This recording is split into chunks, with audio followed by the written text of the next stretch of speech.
નમસ્કાર. જુઓ, અણધારી મુશ્કેલીઓ તો જીવનમાં ક્યારે પણ આવી શકે, બરાબર ને? પણ એની સામે લડવા માટે તૈયાર રહેવું એ કોઈ ભવિષ્યવાણી નથી, એ તો સમજદારી છે. તો આજે આપણે આ જ વિષય પર વાત કરવાના છીએ, આપત્તિ વ્યવસ્થાપન.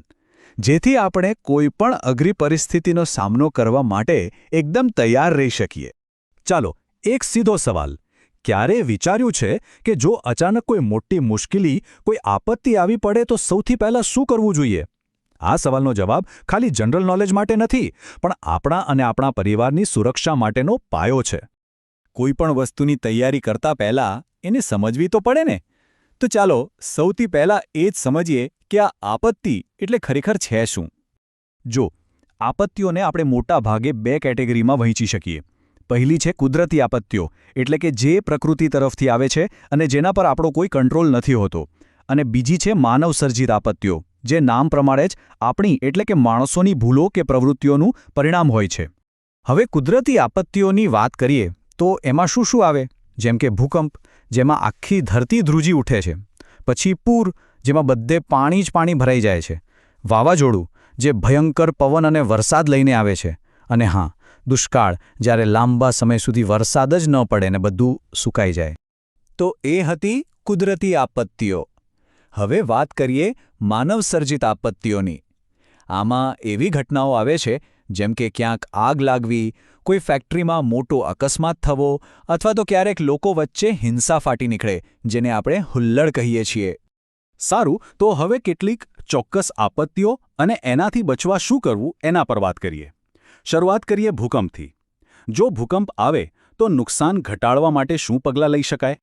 આના માટે એક સિમ્પલ ફોર્મ્યુલા છે, 3 સ્ટેપમાં વિચારવાનું: ભૂકંપ પહેલાં, ભૂકંપ દરમિયાન અને ભૂકંપ પછી. જો ધ્રુજારી શરૂ થાય એ પહેલાં જ ઘરમાં કઈ જગ્યાઓ સેફ છે એ જાણી લેવું જોઈએ, અને ભારે ફર્નિચરને દિવાલ સાથે બરાબર ફિટ કરી દેવું જોઈએ, જેથી એ આપણા પર ન પડે. જ્યારે ધ્રુજારી ચાલુ હોય ત્યારે તરત જ એ સેફ જગ્યાએ પહોંચી જવાનું. અને ભૂકંપ પતી જાય પછી ગેસ લીકેજ જેવી ખતરનાક વસ્તુઓ ખાસ ચેક કરવી પડે, કારણ કે એનાથી આગ લાગવાનો ભય રહે છે. ભૂકંપ આવે ત્યારે સૌથી ઇમ્પોર્ટન્ટ વસ્તુ જે યાદ રાખવાની છે એ છે ડ્રોપ, કવર અને હોલ્ડ ઓન. આ ટેકનિક એકદમ સિમ્પલ છે પણ બહુ જ અસરકારક છે. એટલે કે જમીન પર ઝૂકી જાઓ, કોઈ મજબૂત ટેબલ કે પલંગ નીચે માથું અને ગરદન ઢાંકી દો અને એને મજબૂતીથી પકડી રાખો. આ 3 નાના સ્ટેપ્સ ખરેખર જીવન બચાવી શકે છે. ચાલો હવે ભૂકંપ પછી વાત કરીએ પૂરની. આ એક સાવ અલગ જ પ્રકારનો ખતરો છે. વિચારો કે ઘરમાં પાણી ભરાવાનું શરૂ થાય તો શું કરવું જોઈએ? અહીં પણ પેલી જ પહેલા, દરમિયાન અને પછી વાળી વાત કામ લાગે છે. પાણી વધે એ પહેલાં જ જે પણ કિંમતી સામાન હોય એને ઊંચી જગ્યાએ મૂકી દેવો જોઈએ. જ્યારે ઘરમાં પાણી આવવાનું શરૂ થાય ત્યારે સૌથી પહેલું કામ કરવાનું છે મેઇન ઇલેક્ટ્રિક સ્વિચ બંધ કરવાનું, જેથી કરંટ લાગવાનો ભય ન રહે. અને હા, પૂર ઉતરી જાય પછી ગંદા પાણી અને ખોરાકથી બીમારીઓ ફેલાવાનો બહુ મોટો ખતરો હોય છે, એટલે એમાં ખાસ સાવચેતી રાખવી. અને એક વાત બરાબર મગજમાં બેસાડી લેવા જેવી છે: પૂરના પાણીમાં ચાલવાનું કે ગાડી ચલાવવાનું જોખમ ક્યારેય ના લેવું. આપણને લાગે કે પાણી ઓછું છે, પણ એનો પ્રવાહ એટલો જોરદાર હોય છે કે આપણને પણ તાણી જાય, એટલે આ ભૂલ તો બિલકુલ ન કરવી. ઓકે, તો હવે આગળ વધીએ વાવાઝોડા તરફ.